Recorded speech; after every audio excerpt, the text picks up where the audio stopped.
یہاں بہت سارے بھائی بیمار، پریشان، قرضے میں، ٹینشن میں ہوں گے. یہ فارمولا ہے جو ہمیں قرآن سے ملا ہے. جس دن آپ اس وظیفے کو اپنا لو گے نا، اور اپنی مشکل، اپنی پریشانی، اپنی تکلیف میں جب یہ پڑھو گے کہ وَأُفَوِّضُ أَمْرِي إِلَى اللَّهِ إِنَّ اللَّهَ بَصِيرٌ بِالْعِبَادِ، میں اپنے کام اپنے رب کو سونپتا ہوں، بے شک اللہ بندوں کو دیکھ رہا ہے.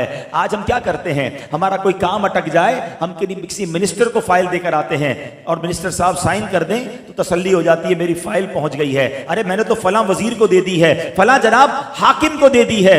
ارے تم دنیا والے کو فائل دے کے سمجھتے ہو تمہارا کام ہو جائے گا. اپنی ساری زندگی کی فائل رب کی بارگاہ میں جمع کرا دو نا.